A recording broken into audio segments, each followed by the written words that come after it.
Hello and welcome. You're listening to the Investor Lab. My name is Goose, and this is a surprising episode. I must say I was a little surprised, pleasantly surprised.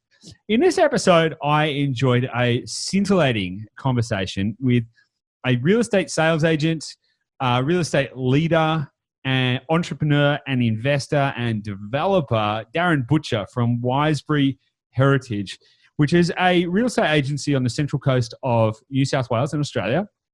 Now, we had no idea where this conversation was going to go. I started out by poking the bear and talking about the fact that people don't even like sales agents and why the hell anyone would even want to do that. But that conversation very quickly progressed into talking about stuff like how to practice high performance leadership, how to be more effective in your actions, how to play the long game in real estate through multiple cycles, how to optimize your opportunity and encourage lady luck through action, I'm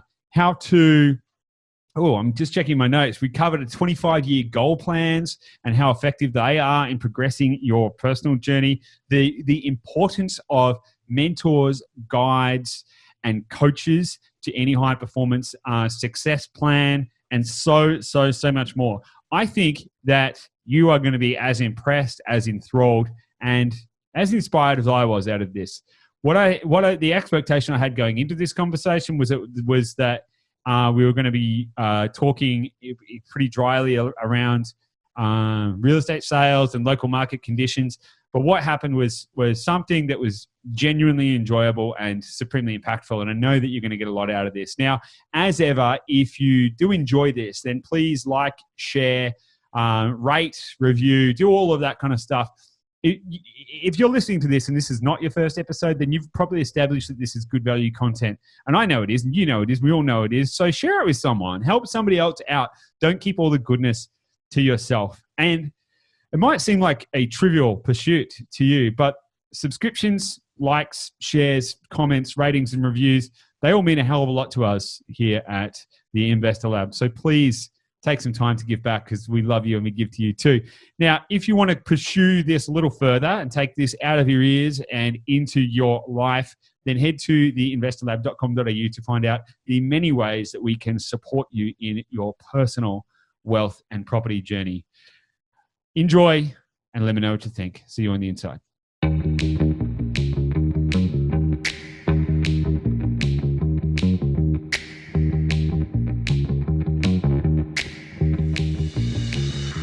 Hello and welcome. You are listening to the Investor Lab. I'm your host, Goose, and joining me today is Darin from Wiseberry Heritage in Charmhaven. How are you today? Yeah, fantastic, mate. How are you going? Mate, pretty good actually. Pretty good. Thanks for joining me. It's early on a Wednesday morning at the time of recording, so I appreciate you taking some time out of your morning to jump on and have a little chat. No problems at all, mate. Now we're going to cover a few different things today. As always, these conversations, we will just see where they go. I'm interested in having a little chat with you, and part of the reason I wanted to get you on to have a conversation is because you sit on the other side of the fence to me. Now, what I mean by that is I'm a buyer's agent and you're a selling agent. So I want to dig into that, what the differences are, and also how, we're going to cover a lot of ground. But I really want to just tackle something early on in this conversation. Now, when I made a career shift, you're going to have to just indulge me for a moment while I ramble on in a bit of a soliloquy to get things rolling. But when I first decided that I wanted to pursue a passion that I had with property and decided I wanted to become a buyer's agent, I was met largely by a lot of scorn and disdain, because a lot of people thought, oh, why are you going into real estate? You're going to start selling houses.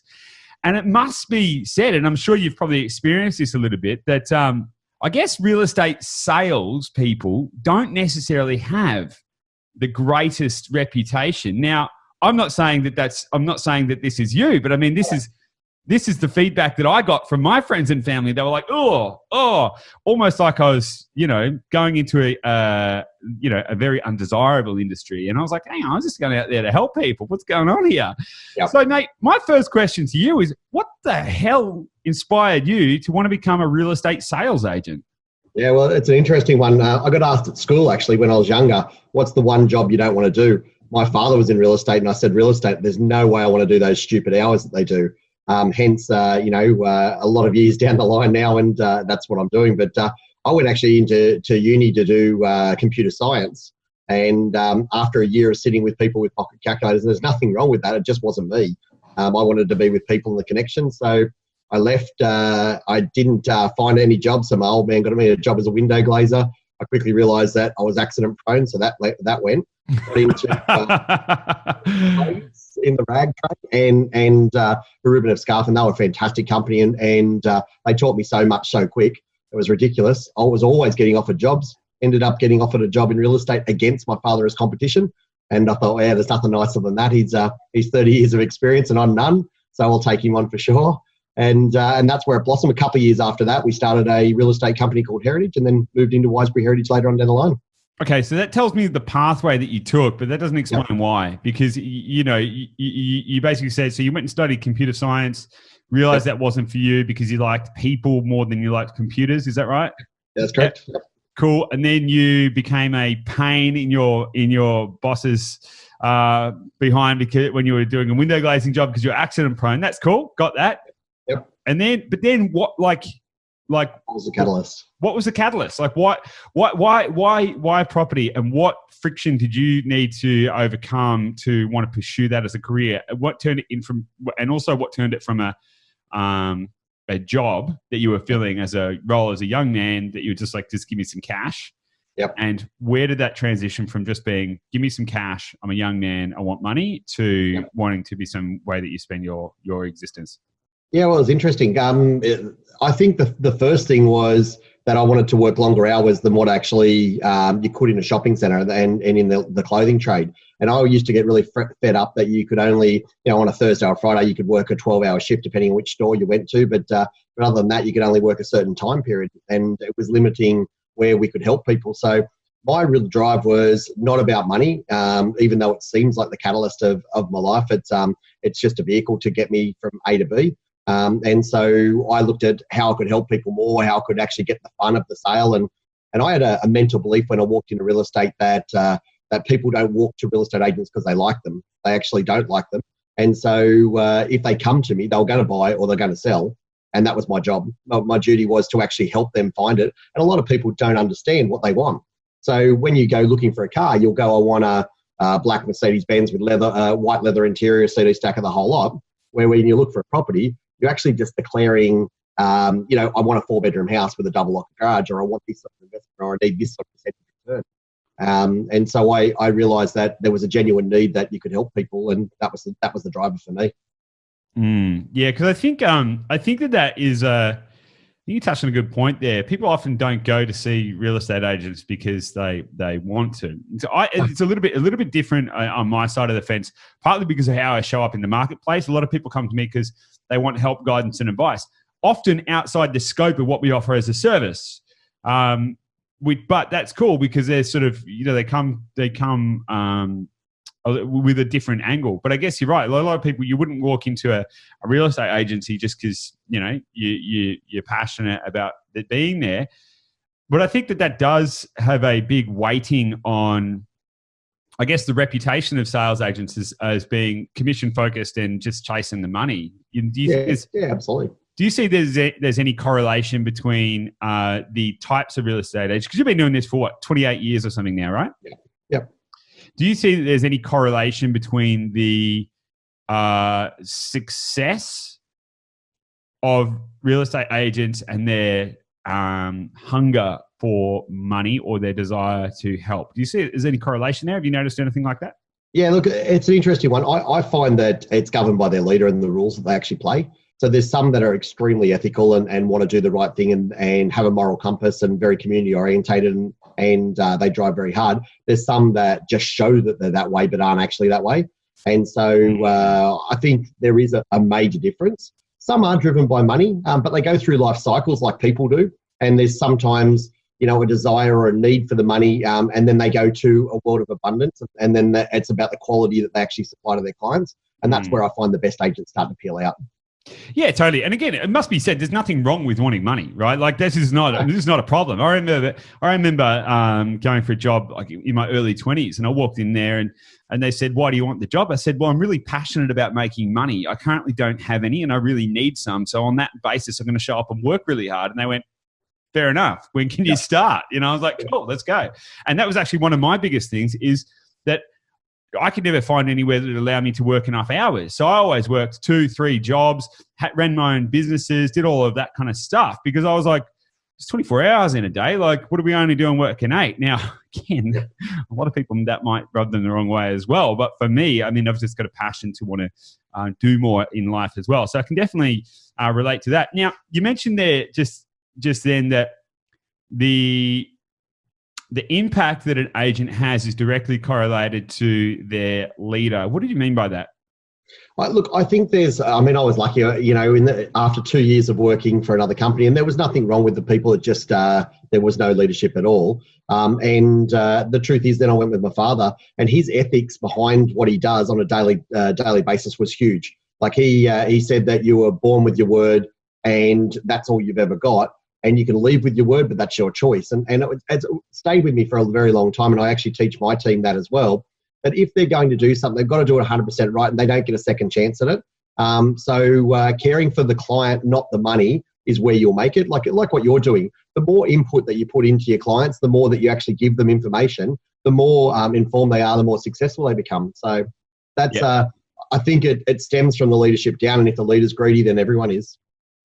Okay, so I couldn't agree more. And I think that's actually really a great thing I want to dig into, because now the people listening to this podcast, they typically sort of fall in 2 camps. They're either early stage investors, or there's probably a few different categories, I guess. Early stage investors, some more experienced investors, entrepreneurs, business owners, people thinking about investing, all of that kind of stuff.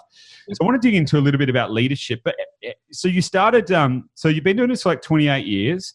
Yep. You first started in competition with your dad, and then you went into business with your dad. Is that right? Yeah. So after 2 years, I was selling quite well. He was actually, and he always had a fear of investing. And funnily enough, a real estate agent that feared taking a risk. But he'd been brought up with 3 jobs, a boilermaker. He was secretary manager of a lease club, and also a real estate agent. He does have insomnia, so he sleeps about 2 hours a day.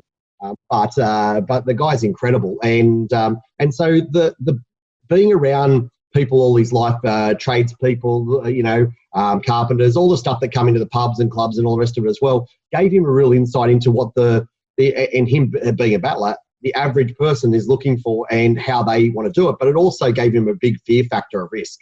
And once we started joining together and I started earning money, well, when I first started, it was wine, women and song that the money was going on, basically poker machines and gambling and all the other stuff that you do as a young fella. And then he said, look, you're going to have to get in and put your money into something that's valuable. So I bought a property. And then after the first 6-12 months, I realized that was pretty easy to do. And that was paid off pretty quickly with the volume that we were selling. So I decided that I'd actually go and buy another one. And he said, oh, no, you don't have to rush it, And I said to him, well, I want to rush it. I want to. Yeah. So I moved back home. I think that was probably his biggest fear. And I bought another one, and then did that the next year. I bought another one. And so the journey began. Okay, awesome. Okay, that's really cool. That's really good. So tell me a little bit about your investing journey then. So when did you start? How has that gone? We don't need to go into specifics. You don't need to expose your personal financial information here, but I'd be very interested to know, as someone who works in real estate, on the selling side of real estate, how has that shaped your investing journey? Have you only invested in your local area? How many properties have you got? And have you focused on cash flow versus growth? Tell me a little bit about your portfolio.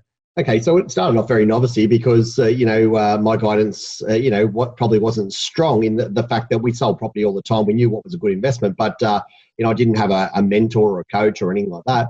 So after the first couple, I started at 18 and then bought the first one, then went from there, 18, 19, 20. I started to look and go, okay, well, this is pretty cool, but they were all negative geared to start off with. Because I didn't have any deposits and all the rest. And I was earning good money. I was just spending it. And then so I just started to look at it.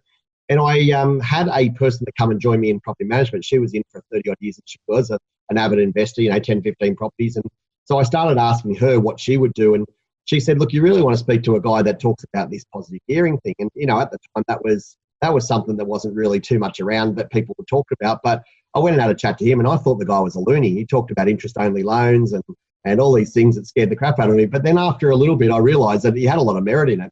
And so what I decided to do was start a strategy that was twofold. One was that I had a little baby development company that would do duplexes and villas and things like that with one of my best mates. He was a builder. So I went down that line to start to build some equity that I could roll over and then buy some positive geared properties. The second was that I realised that I was paying a crap load of tax.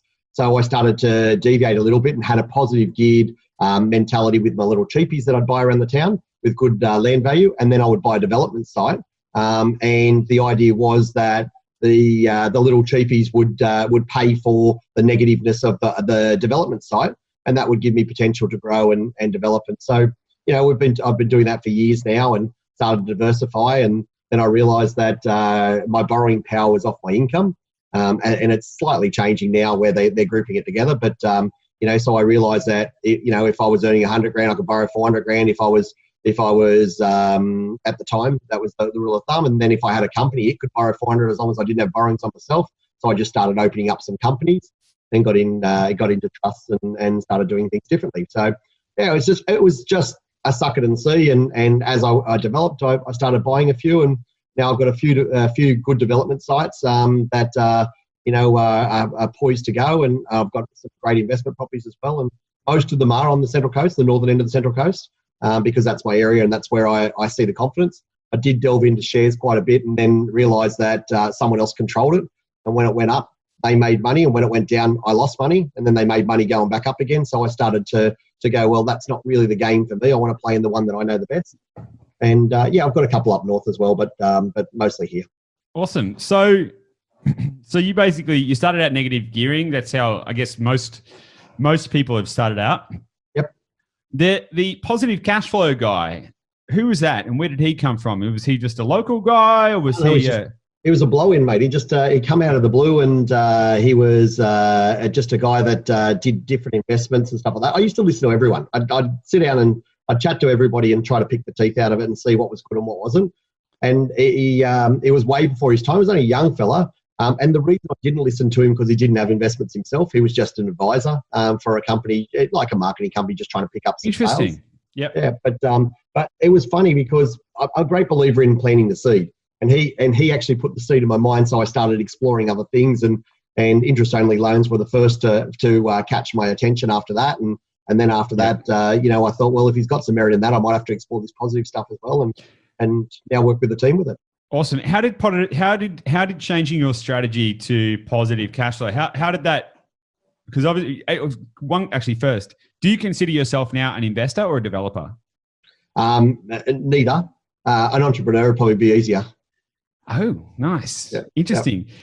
We recently did an episode titled The Rise of the Real Estate Entrepreneur, where we actually started to broach the difference between investors and real estate entrepreneurs. So I'm very interested that you just mentioned that, because it ties in very much with the themology that we're going to be exploring over the next year, because I think there's a huge correlation between entrepreneurs and property. And in fact, some of my greatest entrepreneurial and business inspirations, people that I look up to, all have a real estate background, and it's fascinating. There's a fascinating correlation there. So, mate, I like that. I'll take that. So, how did do you think you would have progressed from where you were to development, and do you think you would have been able to do that without focusing on positive cash flow? Yes, but it would have been much more difficult. I think what it's done is it's allowed me to. I've been lucky that the northern end of the coast doesn't have any development specialist, commercial specialist, all the rest of it, because it was the forgotten end of the northern end of the coast. And so for me, the beauty was that when I was in real estate, I got to delve into the whole lot of it. And so, one of my first sales was actually a development site, which was a 50-lot subdivision. And so some people, were scared of it. I just thought, well, what the hell, let's have a crack. And I did tell the owner, he was actually a father of one of my mates. And I said, I know nothing about this. And he said, well, Darin, I've had agents that have claimed they know everything about it and they've done nothing. So why don't you have a go?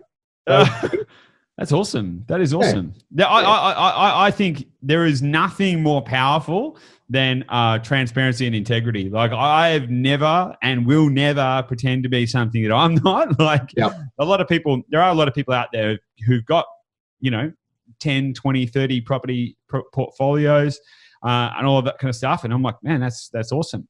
But I'm not going to pretend to be something I'm not. Like, we're at a level in our investing journey where we're making good headway, and we're able to help people on that journey too. And I'm like, I'm pumped about that and stoked about it. So it's great. Yeah, it's fantastic. Nice. Yeah. Now, okay, so that's pretty cool. I want to partly because you self-identified as an entrepreneur, but also you are a leader within your organization. Yep.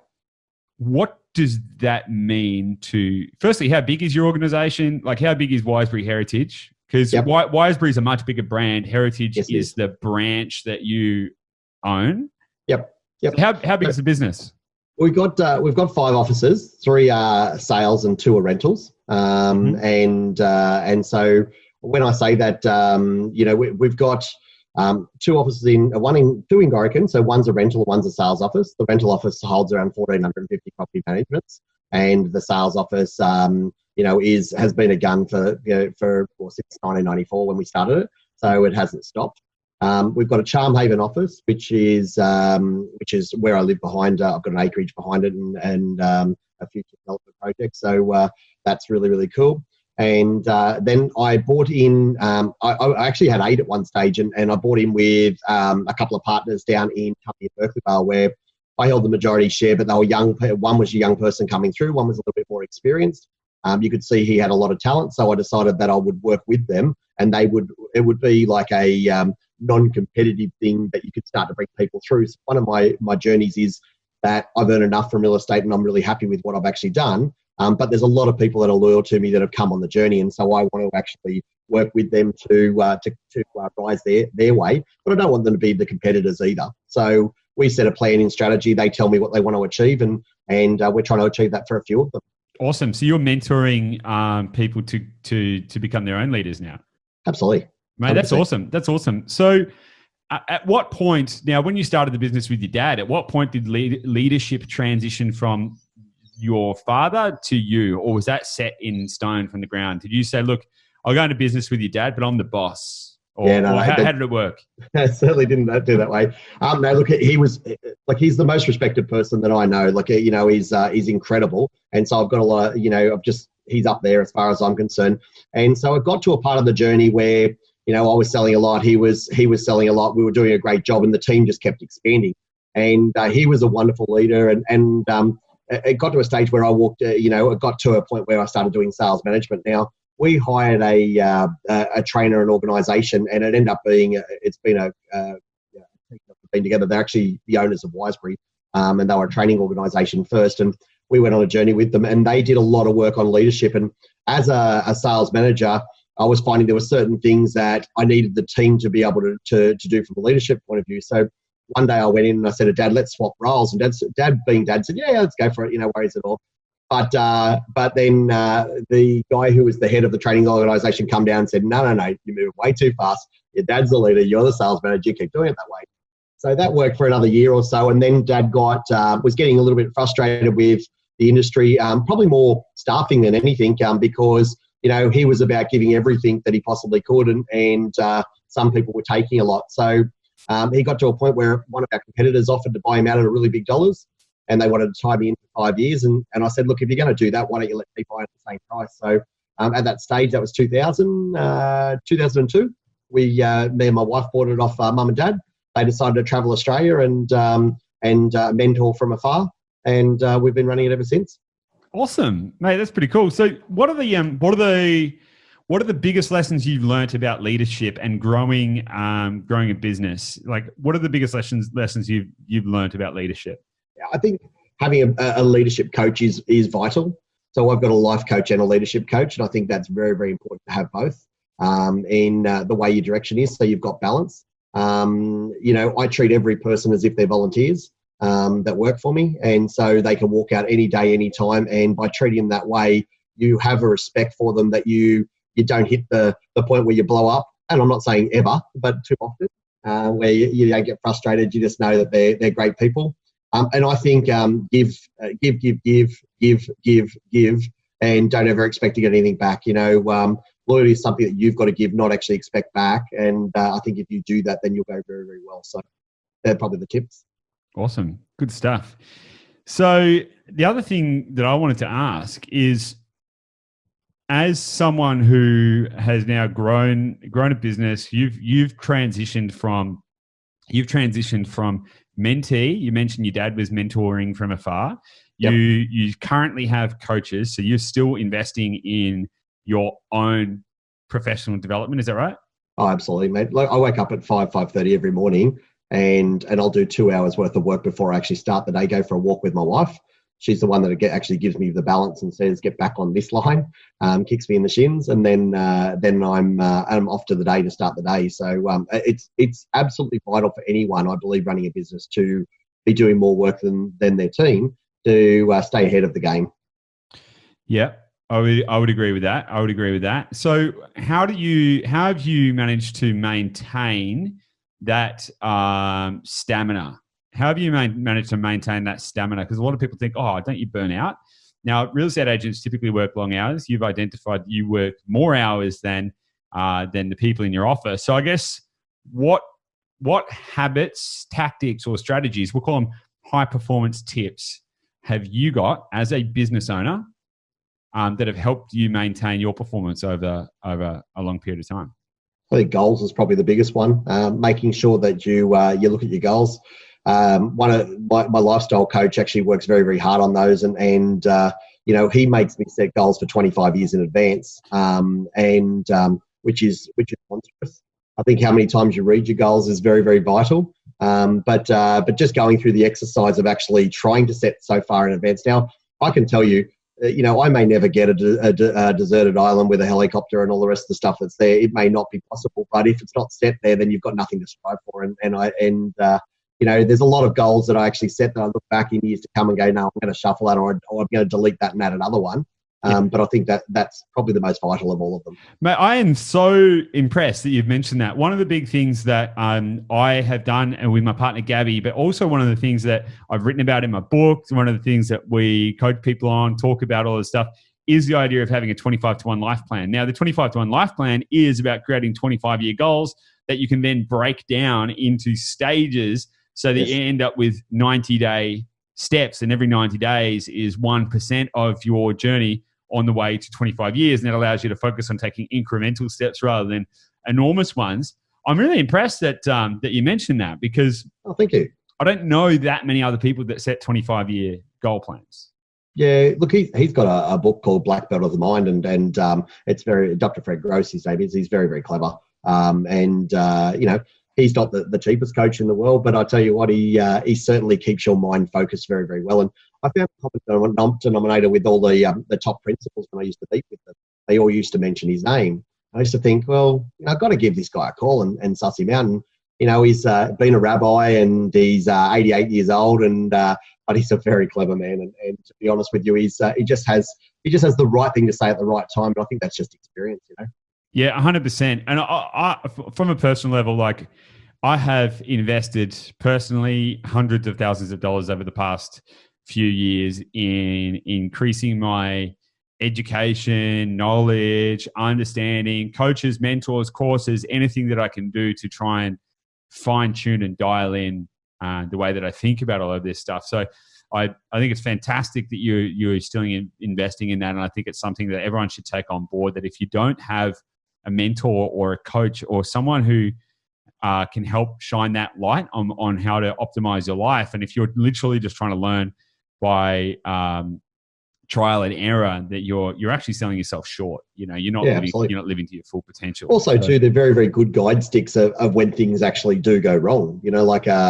Sometimes you actually hit the panic button. What people have done through this period, and other people look at it as an opportunity. And I've got to say that it just put a grin on my face. Because whilst I understand the tragedy side of it, I also looked at the entrepreneurial side of it. And when the taxi driver says to buy, that's the time to sell. And when the taxi driver says to sell, then that's the time to buy, and everyone was talking doom and gloom, and all I could see was opportunity. Mate, that's a great segue into something I really wanted to approach with yourself, is about the current environment and how to navigate that. So for context, if someone is listening to this in the future, in a couple of years' time, at the moment, obviously we're experiencing an economic downturn due to the coronavirus pandemic. It's affecting everyone in the world. I want to just attack that ideology for a minute though, because it's very easy to take Warren Buffett's quote of be fearful when everyone else is greedy, and be greedy when everyone else is fearful. Yep. But I actually believe that can allow people to make really, really bad decisions. If that is your litmus test, if it's like, okay, well, everyone else thinks it's bad, I'll go buy, and everyone thinks it's good, I'll go sell. Right? If that is your litmus test, that doesn't carry enough weight with it. In any case, I don't think. So agreed. There's got to be more to it, which is why I'm so passionate about research. And not everywhere is going well. I mean, the research that we have done independently with other organizations, et cetera, shows that currently there are areas which are significantly impacted. Whether you look at the statistical sales data or whether you look at the valuer information, you get two different stories. But there are areas which are significantly impacted, but there are areas which are actually growing in spite of, or perhaps because of, the current environment. So how have you personally navigated this environment, and what advice would you have to anybody else looking to buy or sell in the current market? Yeah. Okay. Well, look, and there's a whole gamut of questions there, but to start with, we've been doing very, very well. The number that I produced was 32. It actually had come back. They'd only exchanged on 30 with 2 that had been moved over to the following month. So we did 30 sales in the month, that's a really good result. We're normally 40 to 50, so it's down a little. But after the first 2 weeks and investors not knowing whether they're going to get rent or not, I thought that was pretty impressive, to be honest. And the way we did it was we actually got our team together and we said, look, let's concentrate on what the variables are that we can control. Who is buying pre-COVID? Who is buying during COVID? Who is buying after COVID? And who is not buying for another 12 to 18 months? And let's put them in some categories. Let's have a look and let's look at exactly what they want and what they need. And then let's start to work from there. And so we did that. We then started to realize there was a real thirst and a hunger for properties on the coast. The investors for the first 2 weeks of the month were just non-existent, and that's a staple diet of ours. But there was a lot of movement within and a lot of movement from Sydney that were always intending to buy on the coast. So they decided to buy on the coast. So lifestyle properties, waterfronts, acreages, bigger blocks, new estates. So they become very, very popular. So we've seen no market price change. Now, let me precursor this because other agents are talking it down by 10, 15, 20%. What out of the 32 sales that I'd worked on before coming onto air here, I'd worked out that 1 had sold under the odds, and 5 had sold at 5% above the odds, and the rest were market price, or what we perceive to be market price, which is in a small category of 5%. So I've got to be perfectly transparent. Our market hasn't seen it. I had a valuer on the phone. He said the market's crapped itself, Darin. It's gone down by 15%. And I said, where do you get the figures from? Because I haven't seen any of those figures yet. And he said, well, the banks are telling us that. I've only had 3 valuations to do in the last 2 weeks, so it must be bad. And I said, well, mate, and this was on I think the 13th day, and we'd sold 14 properties. And I said, well, we've sold 14 already. So if you haven't got the work, it's not because the work's not there. It's because it's probably chugged into the bank line where they're getting phone calls about, deferrals and all the rest of it. But I'm telling you, the sales are actually there. And I said to him, out of the 3 that you actually did, can you tell me, are any of them below market price? And he said, no, there's none of them. And I said, well, how are you saying there's a 15% downturn? And he said, well, that's just what we're predicting. And I said, yeah, but valuation's got to go off the market. It can't go off what it's predicting the future to be. No, it's not designed to be an opinion piece. Everyone's, that's right. Opinions are like arseholes. Valuers are not there to be thinking, well, this is what it might do. It's to take a very practical and pragmatic view on what it is. And I think this is one of the things that's been really getting my goat as well, is this view of all of these fortune tellers going, but we think it might do this, therefore we will state that the fact currently is this. And it's like, well, where is that information coming from? Yeah, exactly. Well, I said to him, mate, can I just ask a question? Do you live on your own? And he said, yeah. And I said, who are you talking to? Who's your business coach? Who's your mentors? And he goes, I don't have any. I said, do you speak to your boss? Nah, he's too busy at the moment. I said, no wonder. You're sitting there watching the television. I remember going back many years ago when the Greek economy was crapping itself, and the shop next door to our real estate shop was a chicken shop. And I'd go in there, and every day something different would happen. They were taking the fish and chips that were in the chicken shop out. Then they'd take the salads out and they'd put them in the back cool room. Then the lights went off.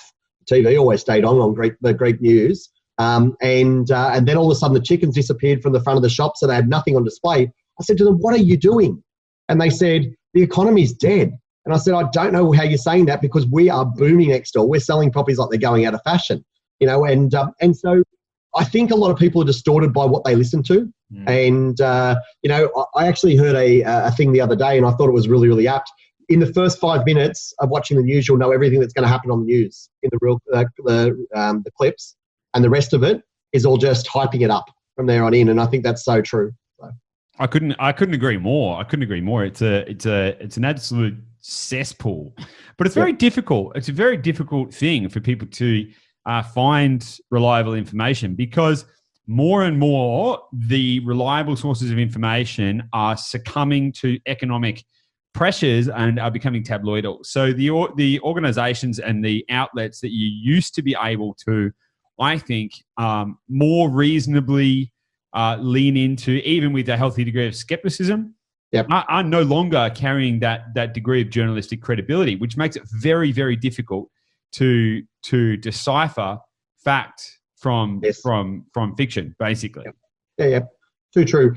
And what people do traditionally is they judge themselves on their actions, and they judge someone else. On their intentions. They judge someone else on their actions. And so basically, what we're seeing in the marketplace is that people are coming to us and saying, "Here is one sale that's out of line," and we go, "Here is 10 that aren't." And look, I think that's the reason the agents in the early pieces feared the buyer's agent so much, because they're expecting the buyer's agent to come to them with these stats and saying, here's the market price, I want my best deal for my client. And that's not necessarily how buyer's agents work. What they're looking for is the best property for their clients. Not necessarily, it doesn't, and look, I learned this from a guy many years ago, very successful man. He said, Darin, it doesn't matter what you pay for a property. Even paying a premium will get your premium. If you buy a discounted property, you generally will sell a discounted property. So it was the mindset of what he put me in. And so now I don't mind buying a great property and paying a premium price for it, even as a real estate agent, as long as that property gets me a premium when I sell it. And generally they do. Yeah, I think there's a couple of caveats there, of course. But one of the big things that we talk about is the ability to add value. So you can buy. Now, I agree with you that you need to detach from what is the best deal, because that can mean so many things. I have people come to me and go, oh, look, we only want to use you as a buyer's agent if you can get us 20% below market value. And I'm like, that's crazy. Well, cool. Catch you later.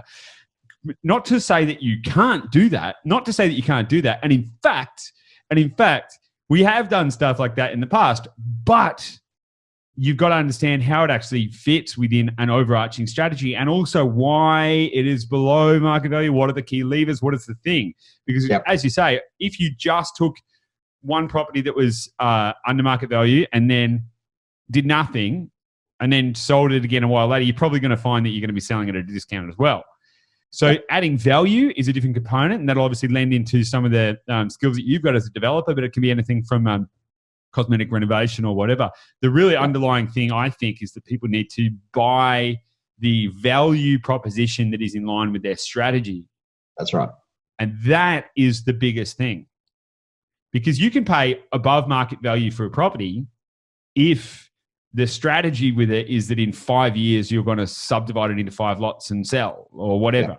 If that is making sense, if that's the thing that makes sense. So I think people need to detach from price and focus on value, because price is what you pay and value is what you get, right?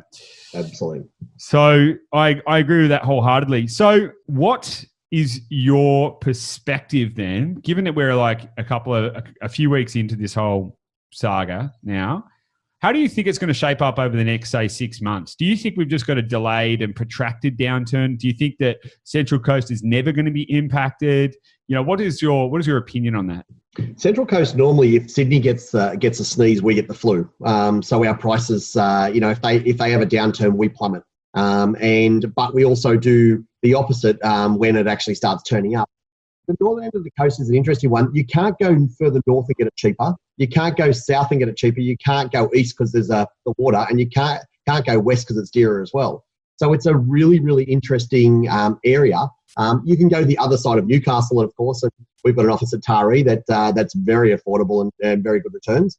But on the actual coast itself, there is nowhere. So there's really good pockets there. And what we've seen is this, that there's value. I mean, if you're borrowing at 2.5%, 3%, depending on what people are actually negotiating at the moment, and I'll leave that to you and your viewers. But the truth is that if you can do that and you're picking up 4s, 4.5s, if it's something's a dual lock or something like a granny flat or whatever the case, that you add some value to a property, then you can be picking up maybe 4.5s to 5%. There's money for jam, and you might as well take it.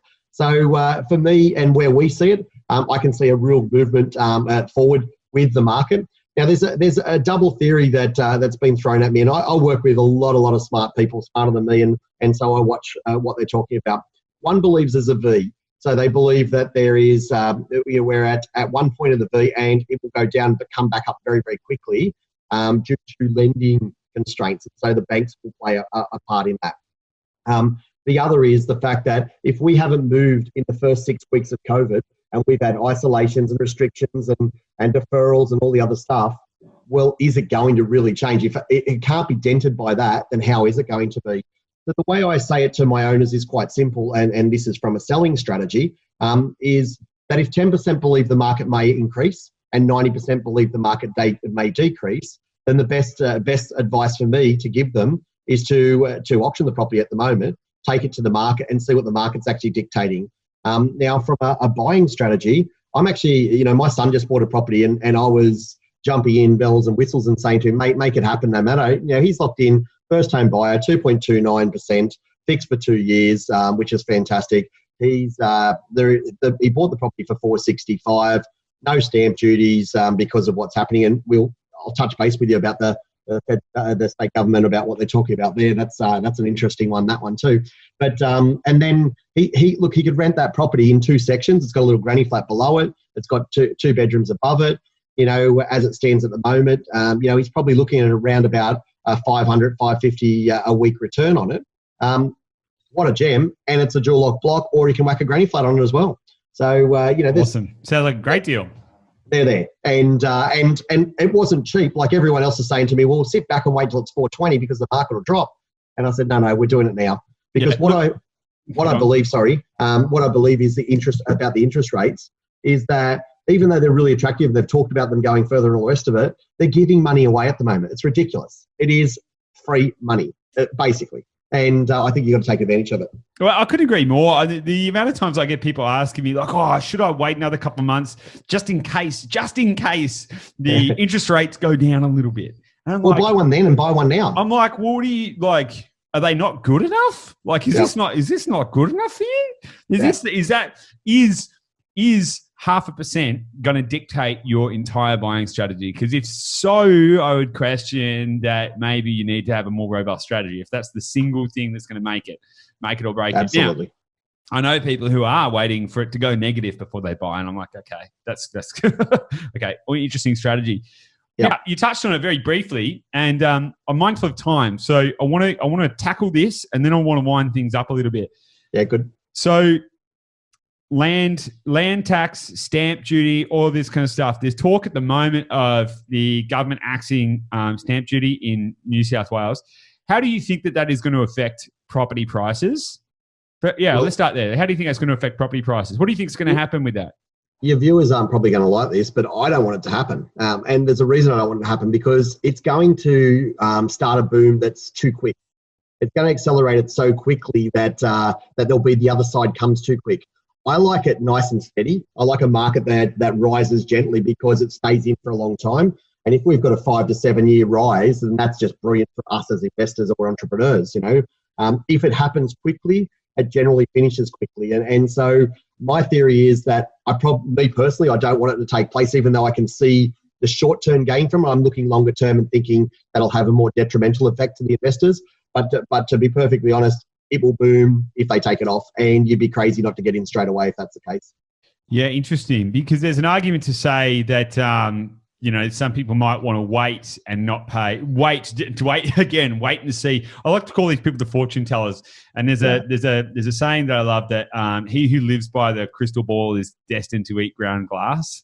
And there's a lot of these fortune tellers out there at the moment. Oh, maybe in a month, in 2 months, I don't know, the market might crash, and I don't know, the tax might be repealed, or all these other things might happen, which I just think is absolutely hilarious. But because we don't know what's going to happen. So, yep.